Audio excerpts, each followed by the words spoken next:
Assalamualaikum warahmatullahi wabarakatuh. Kami dari kelompok 3 akan mempresentasikan materi pertemuan 5 dan 6 arsitektur dan organisasi komputer. Sebelum saya mulai, perkenalkan nama saya Dede Tusnendi, mahasiswa kelas R4Q dengan NPM 2019-4350-1387. Berikut adalah anggota dari kelompok 3. Ada Dandi Sudrajat, Dede Tusnendi, Fajar Nugroho, Muhammad Ridwan, Muhammad Faris Al-Ghifari, dan Muhammad Aris Nul Iman. Assalamualaikum warahmatullahi wabarakatuh. Perkenalkan, nama saya Dandi Sudrajat, NPM 2019-4350-1257. Saya dari kelompok 3. Perkenalkan, nama saya Muhammad Ridwan dari kelas R4Q, NPM 2019-4350-1297. Assalamualaikum warahmatullahi wabarakatuh. Saya Muhammad Faris Al-Ghifari dari kelompok 3 NPM 2019-4350-1301. Assalamualaikum warahmatullahi wabarakatuh. Nama saya Fajar Nugroho, kelas R4Q, NPM 2019-4350-1307. Assalamualaikum warahmatullahi wabarakatuh. Nama saya Muhammad Aris Nur Iman dari kelas R4Q dari kelompok 3. Nomor induk mahasiswa 2019-4350-1283. Kita masuk pada materi pertemuan kelima, yaitu memory cache. Berikut adalah definisi cache memory. Cache memory adalah memori yang memiliki kecepatan sangat tinggi yang digunakan sebagai perantara antara RAM dan CPU. Memori ini memiliki kecepatan yang lebih tinggi daripada RAM. Memori ini digunakan untuk menjembatani perbedaan kecepatan CPU yang sangat tinggi dengan kecepatan RAM yang jauh lebih rendah. Jika prosesor membutuhkan suatu data, pertama-tama ia akan mencarinya pada cache. Jika data ditemukan, prosesor akan langsung membacanya dengan delay yang sangat kecil. Tapi jika data tidak ditemukan, prosesor akan mencarinya pada RAM. Jika data ditemukan pada memory cache, proses ini dinamakan cache hit. Jika data tidak ditemukan dalam memori, proses ini dinamakan cache miss. Memory cache beroperasi antara 10 hingga 100 kali lebih cepat daripada RAM. Hanya membutuhkan beberapa nanodetik untuk menanggapi permintaan CPU. Berikut adalah fungsi dan kegunaan memory cache. Memory cache berfungsi sebagai tempat penyimpanan sementara untuk data atau instruksi yang diperlukan oleh prosesor. Cache berfungsi untuk mempercepat akses data pada komputer karena cache menyimpan data atau informasi yang telah diakses oleh suatu buffer, sehingga meringankan kerja prosesor. Memory cache menyimpan instruksi dan data program yang digunakan berulang kali dalam pengoperasian program, atau informasi yang kemungkinan dibutuhkan CPU selanjutnya. Prosesor komputer dapat mengakses informasi ini dengan cepat dari cache daripada harus mendapatkannya dari memori utama komputer. Berikut penjelasan tentang level cache memory. Pembagian level cache memory hingga saat ini terbagi atas 3 level, yaitu L1, L2, dan L3. Cache memory level 1 atau L1 adalah cache memory yang terletak dalam prosesor atau internal cache. Cache memory ini memiliki kecepatan akses paling tinggi dan harganya paling mahal. Dalam hal prioritas akses, L1 cache memiliki data yang paling dibutuhkan oleh CPU saat menyelesaikan tugas tertentu. Sejauh ini, ukuran cache L1 biasanya hingga 256 KB, namun beberapa CPU yang sangat kuat sekarang membawanya mendekati 1 MB. Cache memory level 2 atau L2 memiliki kapasitas yang lebih besar dari cache memory level 1, yaitu berkisar antara 256 KB sampai dengan 2 MB. Namun, cache memory L2 ini memiliki kecepatan yang lebih rendah daripada cache memory L1. Cache memory L2 terletak terpisah dengan prosesor. Cache L2 menyimpan data yang memungkinkan akan diakses oleh CPU berikutnya. Pada bagian besar CPU modern, cache L1 dan L2 hadir pada core CPU sendiri, dengan masing-masing core mendapatkan cache tersendiri. Cache memory level 3 hanya dimiliki oleh prosesor yang memiliki unit lebih dari satu, misalnya dual core dan quad core. Cache level 3 adalah unit memori cache terbesar dan juga yang paling lambat daripada L1 dan L2. Kapasitasnya berkisar antara 4 MB hingga lebih dari 50 MB. CPU modern memiliki ruang khusus untuk dudukan CPU untuk cache L3 dan membutuhkan ruang yang besar. Saya akan mempresentasikan tentang memori eksternal. Pengertian memori eksternal.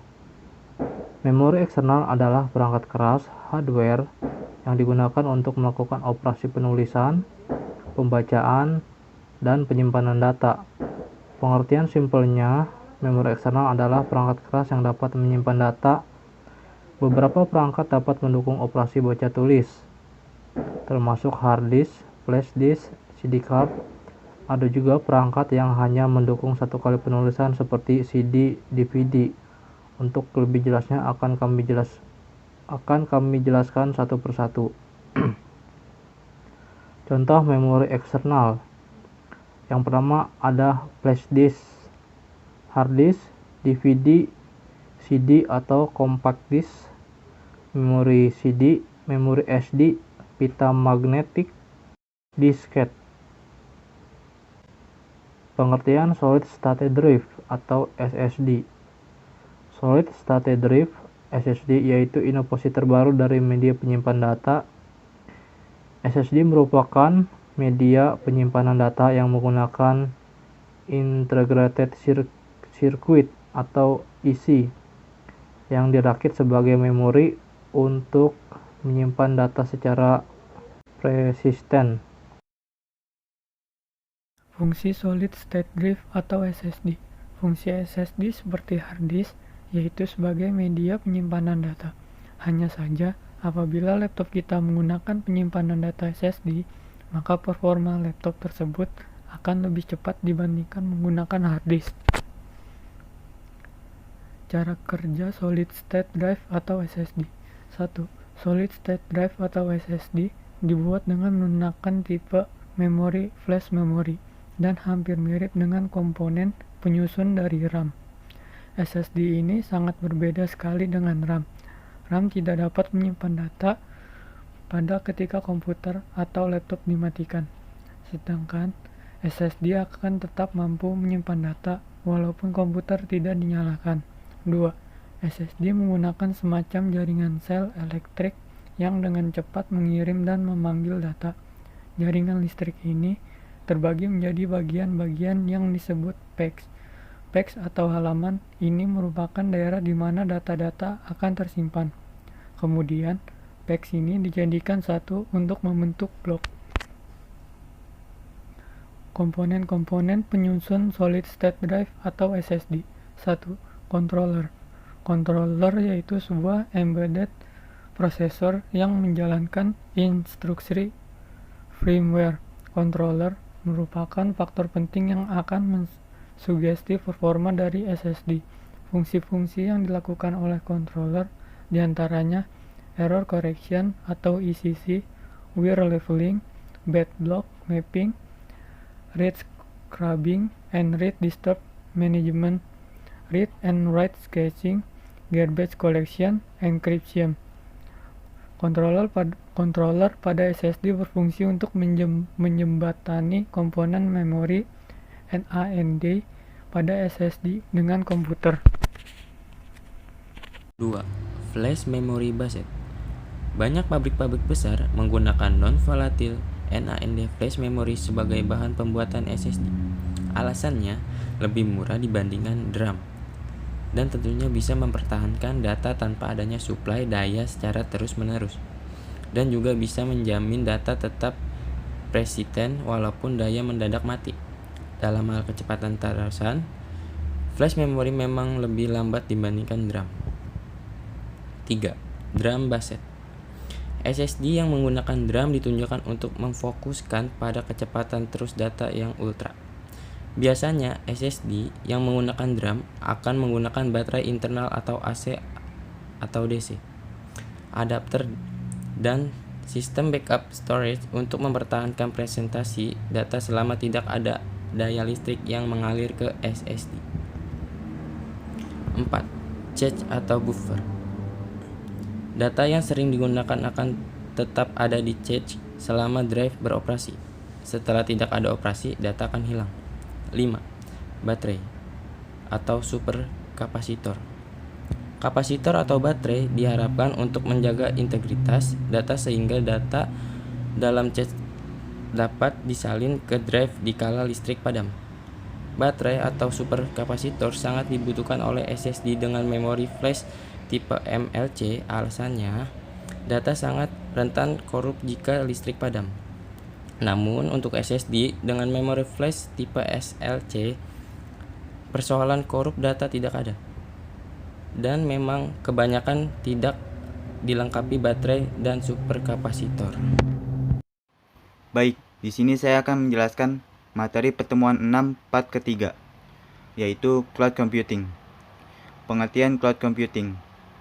Cloud computing secara sederhana merupakan layanan teknologi informasi yang bisa dimanfaatkan atau diakses oleh pelanggannya melalui jaringan internet. Komputasi awan adalah suatu konsep umum yang mencakup SaaS, Web 2.0, dan tren teknologi terbaru lain yang dikenal luas dengan tema umum berupa ketergantungan terhadap internet untuk memberikan kebutuhan komputasi pengguna. Dengan cloud computing, kita dapat menyimpan informasi secara permanen yang tersimpan di server, di internet, dan tersimpan secara sementara di komputer pengguna atau klien seperti komputer, notebook, handheld, sensor-sensor, monitor, dan lain-lain. Kelebihan dan kekurangan cloud computing. Kelebihannya adalah 1. Akses mudah dimanapun berada. 2. Tanpa investasi awal. 3. Efisiensi biaya. 4. Meningkatkan ROI dan cash flow. 5. Fleksibilitas dalam menambah kapasitas. 6. Kemudahan monitoring dan manajemen server. 7.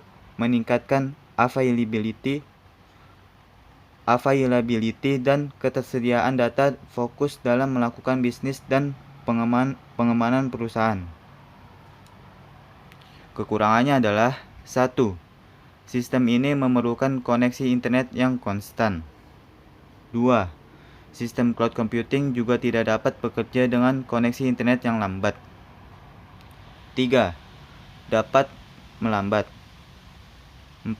Data yang kita masukkan ke provider mungkin bisa terbaca oleh perusahaan lain tanpa sepengetahuan kita. 5. Adanya kemungkinan hilangnya kepemilikan data yang kita masukkan ke provider. Resiko dari cloud computing. 1. Service level. 2. Privasi. 3. Compliance. 4. Ketidakpastian kemampuan penegakan kebijakan keamanan pada provider. 5. Ketidakpastian kemampuan untuk memulihkan data. 6. Kedekatan data pelanggan lain sehingga kemungkinan tertukar. Baik, demikianlah presentasi kami dari kelompok 3. Saya mewakili para anggota kelompok 3 meminta maaf atas segala kekurangan, baik yang disengaja maupun tidak disengaja. Terima kasih. Wassalamualaikum warahmatullahi wabarakatuh.